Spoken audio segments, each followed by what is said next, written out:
We are at Gen Con, and my name is Matt. And we are at the Steve Jackson Games booth. I'm with Hunter. Hey guys, how's it going? He's a troll hunter.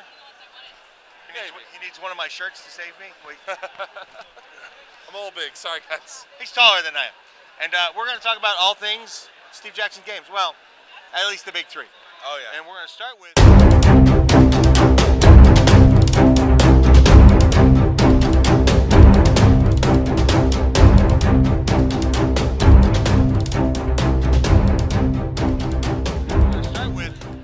Would you imagine? The Illuminati.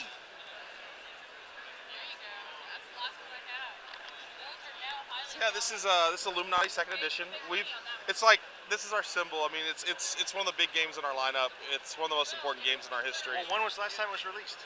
It's like been early 2000s, maybe late 90s, something like that. It's been a while, but we keep it in print. It's on a good number of printings at this point. But we finally did enough of a refresh on it that we wanted to call it a second edition. It's been pretty much the same since the 80s. Minor changes here and there. So the rules themselves haven't changed that much. So if you know Illuminati, it's pretty straightforward. It's got you're trying to build a web of power using the cards on the board, and then your opponents are trying to screw with it a little bit by making their own Illuminati conspiracy out there and getting money and getting power. If you haven't played, I just kind of explained how it plays. So the difference now is it's a little bit different as far as the art. So this is Lar D'Souza, did the new cover, did all the new cards. He's got kind of a campy style.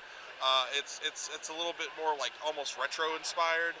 It's really slick. I really enjoy it, and it's also we've changed a lot of the references a little bit. So not everything, but like Cold War stuff doesn't really hit home with people that were born in the 90s necessarily. So we've added a lot more like age of the internet stuff. So you see stuff like flat earthers and some modern conspiracy stuff in addition to a lot of the old stuff. So the moon.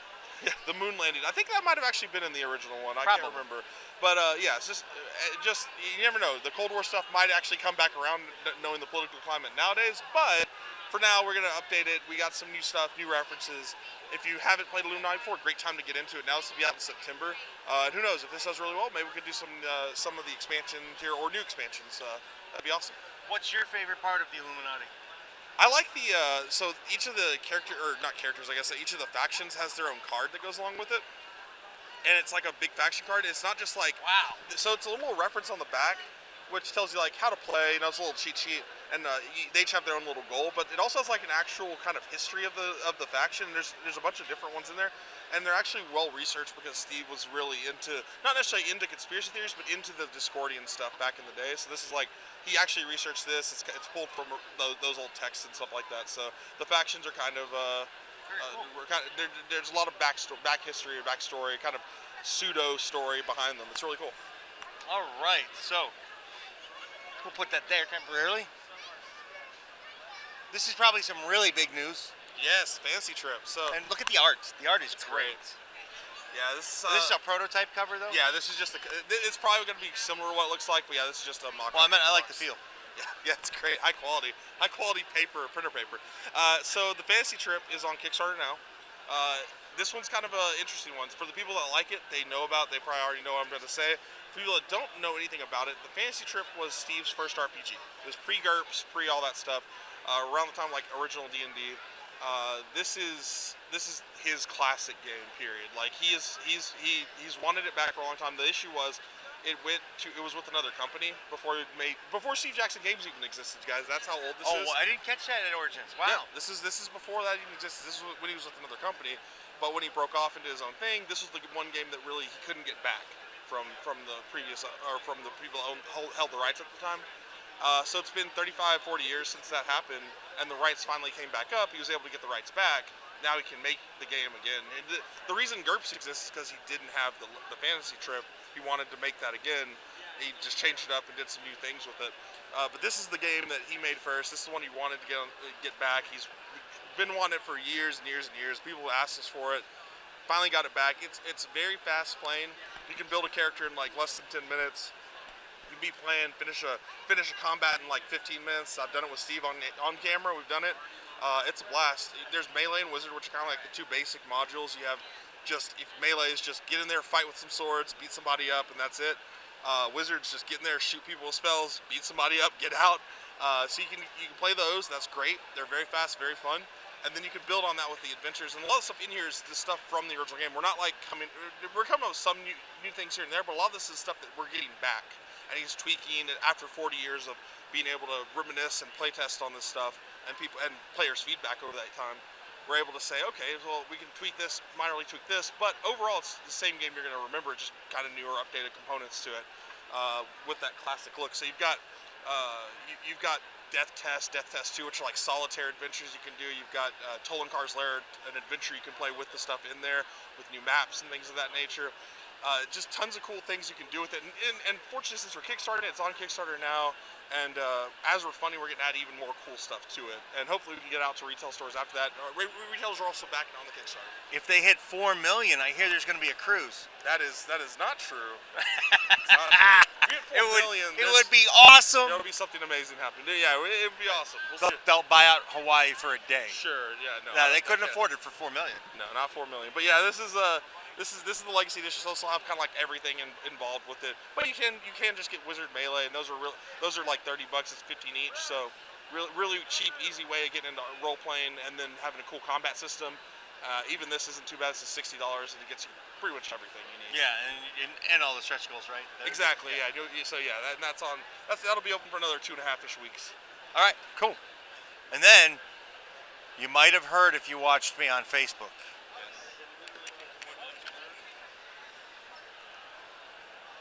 Munchkin Warhammer. So yeah, this one has been tough to keep under wraps. I've wanted to tell people for a long time. This is Munchkin Warhammer 40,000, our first official collaboration with Games Workshop, not counting things where we've made fun of them in other games in the past. But yeah, this is Games Workshop coming to us and saying, hey, let's make fun of us. So we're doing that. It's a really we've been wanting to do this kind of game for a long time. A lot of us are fans of Warhammer 40,000. We grew up with that. I personally, it was one of my first hobby games. I got into Warhammer Fantasy back in the day and I had a Games Workshop near me. So being able to work on a property that's like related to that has been a kind of a dream come true. For John Kovalik doing all this art, he started with Warhammer 40,000 back in the old days. His first game store was a Games Workshop. He lives and breathes this stuff, and he's getting to draw it now in an official capacity. It's pretty great. In an official John Kovalik capacity. Exactly. So there's so much we can do with it. There's a lot of Andrew's been working hard making cards for it. He has all the Warhammer codices on his desk, and he's been getting all the fluff and digesting everything and making cards. You'll be fighting chaos monsters. There's going to be jokes at the expense of the different factions, in addition to the hobby itself. I mean, that we're not just making it Warhammer related. It's like hobby related. So the Monsters of Chaos, but are there like some of the not nice races? Are they considered monsters too? Like the Dark Eldar, maybe? We'll have to see what comes up in those. I know for sure that Chaos is in there. I don't want to promise anything that I don't necessarily know for sure, but I know Expansion I've seen Chaos packs. monsters. Definitely. There's so much room for growth with Absolutely. this version of the game. Yeah, we're excited about it. This and honestly, I think I'd rather play Munchkin 40K. Fair enough. At this point. Hey, it'll be a quick, fun way to get that Warhammer universe fix, you know? Because when you don't have the time to bust out a full game, you can say, oh, let's play this, and maybe even warm up to a night of playing Warhammer. I want to see John draw Necrons. Yeah, I imagine he's already doing it. Okay, what's your favorite part of this game? Or you don't know yet? Don't know yet. I mean, we just announced it. It's coming out spring 2019, and so I haven't seen a lot of the cards yet. A lot of art has been made, a lot of the cards have been written, but things are still being tweaked. We're still the cards are still in very text form, so it's still in playtest mode right now. It's raw. It's very raw right now, but art needs to meet cards at this point. That's where we're at now. Sweet. Anything else? That's the main stuff I'd say. I'll always have the Munchkin collectible card game. That was our big launch earlier this year. We got Fast and Furious is the next upcoming booster set that's out this month. And then we've got Grave Danger in November is the next big one after that. So we've had 4 sets this year, plus the starter decks, plus the intro set. So we've had a lot of cool stuff come out recently. That one's got, if you can see past this camera, it's just all demos all day. We've been packed since Thursday. We're finally getting a little bit of a breather on Sunday as people are starting to wind down, but it's been jam-packed. We had our first national championship here, so very cool. Yeah, absolutely. It's been a blast, and yeah, and look for even more stuff. We got a lot of 2019 announcements coming up, hopefully, and it's gonna be interesting. All right. Thanks, man. Thank you. Always a pleasure. Always. Bye, guys. Hey, Hi guys. Meet the Nibbles, who's gonna go down. She just decided not to go down my back, so we'll do this for her so she's comfy. Thanks for watching my video, and I appreciate it. Please hit the like button and share it if you know somebody who might be interested. And of course, there's always Twitter and the Facebook thingy, and soon I have a newsletter coming. That'll be down there or in a link below, and my kitty cat loves that idea. So anyway, there was one more thing. Oh yeah, subscribe. Be a part of my community, our community. Let's make it grow together. See you guys at a con somewhere, or a local store, or if I'm driving through the country, maybe a game club. I don't know, you're not going to go knock down my camera. Bye guys.